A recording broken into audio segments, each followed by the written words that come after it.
আজি আপোনালোকৰ লগত মই অন্য এটা খবৰ শ্বেয়াৰ কৰিম। বিশেষকৈ আজিৰ খবৰটো হৈছে শিক্ষা বিভাগৰ এটা গুৰুত্বপূৰ্ণ খবৰ আপোনালোকৰ লগত শ্বেয়াৰ কৰিম। আমাৰ শিক্ষামন্ত্ৰীগৰাকীয়ে তেখেতৰ ফেচবুক পেজত সেইখিনি বাৰ্তা শ্বেয়াৰ কৰিছে। খুবেই এটা গুৰুত্বপূৰ্ণ বুলি ক'ব লাগিব আৰু প্ৰতিগৰাকী আমাৰ শিক্ষা বিভাগত জড়িত কৰ্মচাৰীসকলে সেইখিনি খবৰ পাই আপোনালোকে শ্বেয়াৰ কৰি দিব আৰু এতিয়ালৈকে যদি আমাৰ চেনেলটো ছাবস্ক্ৰাইব কৰে কাইলৈ ছাবস্ক্ৰাইব কৰিব বুলি আশা ৰাখিলোঁ। আপোনালোকে নিশ্চয় স্ক্ৰীন ফটেকা কৰিছে আমাৰ শিক্ষামন্ত্ৰীগৰাকীৰ ফেচবুক পেজত তেখেতে গুৰুত্বপূৰ্ণ এটা বাৰ্তা প্ৰেৰণ কৰিছে। ইয়াত লিখিছে পিছপৰা আৰু ড্ৰপ আউট ছাত্ৰ ছাত্ৰীসকলৰ শিক্ষাৰ বাবে উৎসৰ্গিত কস্তৰবা গান্ধী বালিকা বিদ্যালয়ৰ সমগ্ৰ শিক্ষা অসমৰ অধীনত কৰ্মৰত টীকাভিত্তিক সহ শিক্ষকসকলৰ প্ৰতিনিধিবৰ্গৰ সৈতে জনতা ভৱনত আলোচনাত মিলিত হওঁ আৰু শিক্ষক কৰ্মচাৰীসকলৰ দৰমহা বৃদ্ধিৰ লগতে আন কেইবাটাও দিশত আলোচনা কৰোঁ বুলি তেখেতসকলে জানিবলৈ দিছে। নিশ্চয় আপুনি কিছুমান প্ৰত্যক্ষ কৰিছে আমাৰ যিসকল পিছপৰা আৰু ড্ৰপ আউট ছাত্ৰ ছাত্ৰীসকলক পাঠদান কৰি আহিছে, যিসকল আপোনাৰ কস্তুৰবা গান্ধী বালিকা বিদ্যালয়ত সমগ্ৰ শিক্ষাৰ অধীনত যিসকলে টীকাভিত্তিক হিচাপে সহ শিক্ষক কৰ্মত জড়িত হৈ আছে, সেই সকলো শিক্ষক কৰ্মচাৰীৰ সমস্যা সমাধানৰ সম্পৰ্কে গুৰুত্বপূৰ্ণভাৱে আলোচনাত মিলিত হোৱাৰ কথা শিক্ষামন্ত্ৰীগৰাকীয়ে জনাইছে আৰু তেখেতসকলৰ যিখিনি দৰমহা বৃদ্ধিৰ বিষয়েও তেখেতসকলৰ আলোচনা কৰা হৈছে আৰু কেইবাটাও দিশত আলোচনা কৰাৰ কথা অসম চৰকাৰে জানিবলৈ দিছে। খুবেই এটা গুৰুত্বপূৰ্ণ খবৰ, যিহেতু আমাৰ যিসকল পিছপৰা আৰু ড্ৰপ আউট ছাত্ৰ ছাত্ৰীসকলক শিক্ষাদান কৰি আহিছে তেখেতসকলৰ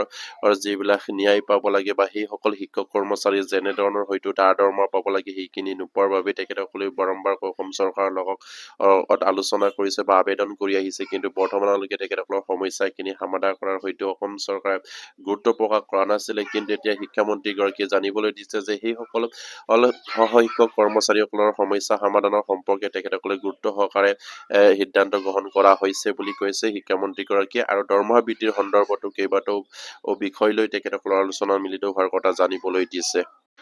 আৰু ইয়াৰ পাছতে উল্লেখ কৰিছে যে ৰাজ্য চৰকাৰৰ ফালৰ পৰা শিক্ষক কৰ্মচাৰীসকলৰ হিতাৰ্থে ইতিবাচক পদক্ষেপ গ্ৰহণ কৰাৰ আশ্বাস প্ৰদান কৰাৰ কথা শিক্ষামন্ত্ৰীগৰাকীয়ে জানিবলৈ দিছে। খুবেই এটা গুৰুত্বপূৰ্ণ খবৰ, যিহেতু আপোনাৰ কস্তুৰবা গান্ধী বালিকা বিদ্যালয়ত যিসকল শিক্ষকে আপোনাৰ টীকাভিত্তিক হিচাপে কৰ্মত নিয়োজিত হৈ আছে তেখেতসকলৰ বহুতো সমস্যা আছে। সেই সমস্যাবিলাক অসম চৰকাৰে চিন্তা কৰি নিশ্চয়কৈ সমাধান কৰাৰ এটা সিদ্ধান্ত ল'ব লাগে। তেখেতসকলকো দৰমহা যিখিনি তেখেতসকলক দিছে সেই দৰমহাৰ পৰা হয়তো তেখেতসকলৰ পৰিয়াল চলাত অসুবিধা আৰু সেই সকলোবিলাক কথা চিন্তা চৰ্চা কৰি তেখেতসকলকো হয়তো সমমৰ্যাদা দিবলৈ চেষ্টা কৰিব লাগে অসম চৰকাৰে আৰু তেখেতসকলকো গুৰুত্ব সহকাৰে লৈ তেখেতসকলৰ সমস্যাটো সমাধান কৰিব বুলি আশা ৰাখিলোঁ। আৰু প্ৰতিগৰাকী কস্তুৰবা বালিকা বিদ্যালয়ৰ সমগ্ৰ শিক্ষা অধীনত কৰ্মৰত আমাৰ টীকাভিত্তিক শিক্ষক কৰ্মচাৰীসকলে যাতে নেকি এইখিনি খবৰ পাই আপোনালোকে শ্বেয়াৰ কৰি দিব আৰু এতিয়ালৈকে যদি আমাৰ চেনেলটো ছাবস্ক্ৰাইব কৰে কাইলৈ ছাবস্ক্ৰাইব কৰিবলৈ বুলি আশা কৰিলোঁ। নমস্কাৰ, জয় অসম।